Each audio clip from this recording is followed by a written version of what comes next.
Good afternoon, everyone. So, this afternoon we will tackle about learners' diversity, factors that bring about the pupils' diversity.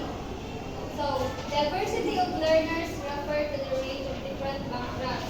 We are already familiar of what diversity is. So, it includes the experiences, abilities, and learning styles that students bring to the educational environment. This concept emphasizes the importance of recognizing and valuing these differences para ang teacher is maka-create ng inclusive and effective learning experiences to students.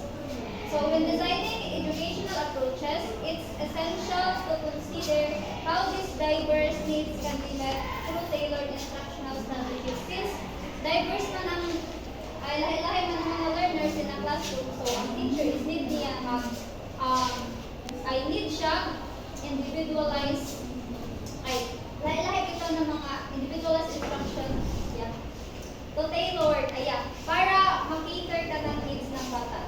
So, understanding diversity of learners play a crucial role in curriculum design by prompting educators to create materials and activities that reflect a wide range of backgrounds and experiences. This awareness encourages the inclusion of varied instructional strategies that cater to different learning styles, ensuring that all students can engage. So, if all students are engaged in an activity, so ma-motivate sila mag-participate sa classroom and also mag-participate sila na dili bitaw ay makapagod sila na belong sila di ara na grupo. So, educators can implement several strategies to address the needs of diverse learners.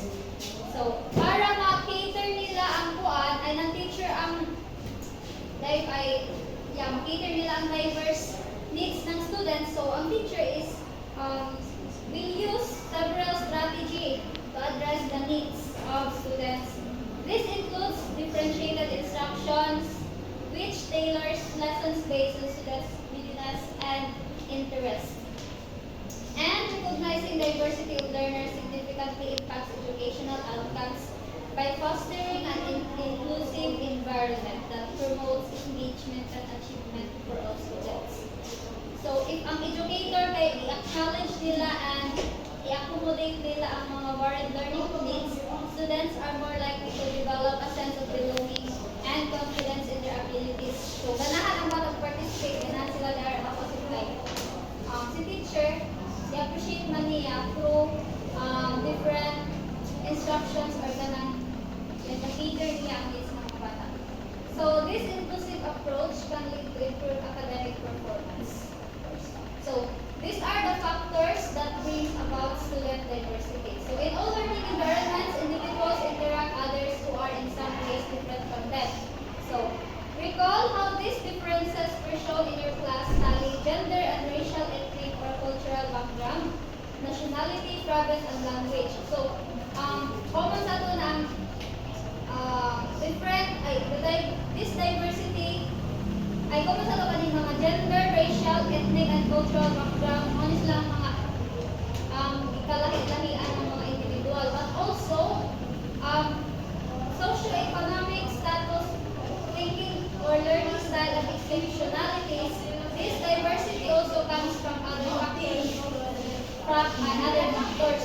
So, socio-economic status, millionaires' lifestyle differ from that of the middle income or lower income group. So, diversity sa learners nag-include po din ang socio-economic status, ang status sa buhay ng bawat individual, thinking or learning style ng bawat students, and exceptionalities in class. So, there may be who has difficulty in spoken language, comprehension, or in seeing, hearing, and etc. So, dili lang dito sa ang diversity, dili siya matawag about sa mga racial, ethnic, katong mga gender, but also this three, socio-economic status